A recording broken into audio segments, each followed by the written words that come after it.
Magandang umaga sa ating lahat. Ako si Aaron Jalan Mabang. Ito ang aking daily devotion para sa araw ito. Nakabati po ito sa video series na ginagawa ni Pastor Russell Ocampo na tinatawag natin 365 Daily Devotion. At yung tatalakayin po nating paksa para sa araw na ito ay honesty and vulnerability.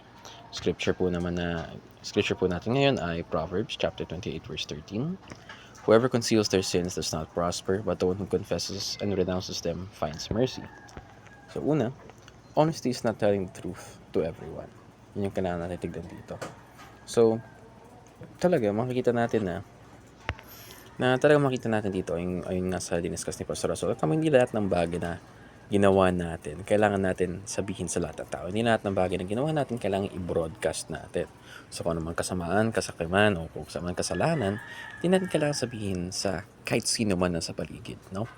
So, you don't have to broadcast your sins. Especially kung magbabroadcast ka ng sins ng ibang tao. Hindi mo kailangang ipaalam sa ibang tao ng ginawa nila sa iyo, anong ibang kasalanan na ginawa ng iba, at paikutin yung paipalaganap yun sa ibang mga tao dahil hindi na yun tama, dahil nagiging chismis na yun, no?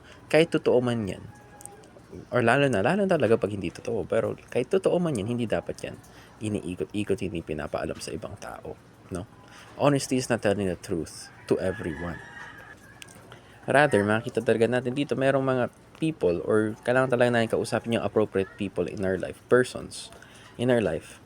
Pag mag-uusap tayo tungkol sa, or pag magiging honest tayo and vulnerable tayo sa mga ginawa natin kasalanan o kasalanan ng ibang tao. So example, pwede yung asawa, kaibigan, churchmate, accountability partner, counselor, yung mga gusto kong dito, meron talagang accountability partner, no? Para kang may kasama ka na pwedeng pagsabihin na anong ginawa mo mali, anong kamusta yung update sa buhay, saan ka nagsastruggle, at sa ganun, you become more open, no? In this sense, yung pinapakita dito na in this honesty and vulnerability, nagiging instrumento to para magbago tayo, no? Para mapabuti tayo, na makalago pa tayo, no? Sa current nating kalagayan or state or kaugalian. So, sa ganun na pinapaalam mo sa ibang tao na meron ka talagang mga mali, nagagawa mo ring you renounce them, no? Hindi yung pag sabi mo ng kasalanan mo, tuwang-tuwa ka pa, no? It is the honesty na meron kang ginawang mali, taking accountability and renouncing that you don't want to do it anymore, renouncing na ginawa mo talaga ay mali, no? Na hindi maiwasan, ay na hindi mo mailag na mali talaga, kasalanan talaga. Susunod, honesty means living in the light of God. Maganda rin tong isang teaching na honesty means living in the light of God in the sense na yung hindi ka talaga mismo nagliliwanag, no? Yung kagaya sa Pastor Russell Ocampo, kundi honesty in this sense is living in the light of God na wala kang tinatagong kasalanan sa Panginoon, no? Kagaya ng ginawa ni Adam and Eve na parang nagtago talaga sila sa Panginoon, no? Dahil alam nila may ginawa silang mali. And yung sa ganun, mali yun. Na dapat hindi natin tinatago ating mga kasalanan sa harapan ng Diyos. No? It means that you're not hiding your sins from God, na tinatago mo hindi ito nangyari, never happened. No, you take accountability basically. It means that you see that you've committed a sin. It means that you see that you've done wrong.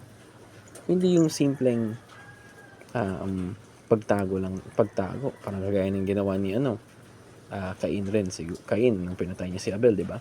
I'm not my brother's keeper, no?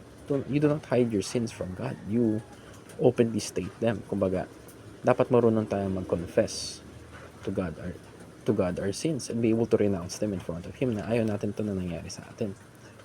Ayaw na natin tong ginagawa natin. So, honesty means living in the light of God, not hiding your sins to God. Kasi siya rin yung magpapatawad sa'yo. Ano ba, mahirap na ipatawad yung tao na hindi pa niya masabi yung ginawa niya mali, no? But God has forgiven us. All that's left is to claim it. Pero in that sense, we must still take accountability. The essence of accountability na we're aware of what we've done is what we've done, the amount of wrong we've done talaga, the damage we've caused. So, sunod, honesty requires humility and vulnerability. So, kagaya nga nasabi ni Pastor Russell Ocampo, madalas yung tinitignan natin pag honesty and vulnerability, nagiging kahinaan, isang bagay na kinahiyaan dapat.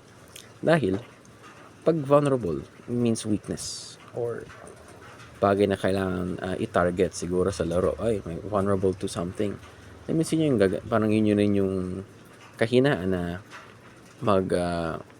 yung magpapatumba sa'yo, makakapagpatalo sa'yo, no? So, in the essence of yung family na context, in a familial context na paano natin nagamit yung humility and honesty, yung leading by example na it is not hypocritical to say your sins, no? Then suddenly commit them pa rin. No, you take accountability for your sins, no? Na yung analogy of a white tomb, no, nung kada isang taon ipinapaint yung tomb, ilalagay na kung ano ng design, tapos pag tinignan mo sa loob, bungo or skeleton, napakabahong bungo, rotted away. So yung sinasabi nito is we should not hide our sins. We should not, from our family members especially, or people close to us, na parang na lalo nang hindi natin talaga kinukuha yung accountability natin para sa ginawa natin. At because of that, nakaka-damage yun. Nagiging model yan sa iyong mga anak mo, no? So, you have to know how to take responsibility, how to take accountability for mistakes. So, in that sense, kailangan mong magpakita ng vulnerability to expose yourself to your people around you. Na, in that sense, para magkaroon ka rin ng improvement, na kailangan mo ipaalam sa kanila na ang ginagawa mo ay mali. Alam mo yun, pero you're trying to change. You're trying to improve. You renounce this. You're not doing this on purpose. You still want to become better. And kailangan na malaman yan ng pamilya mo, no? So, yun lamang. Salamat sa pakikinig at mabuhay.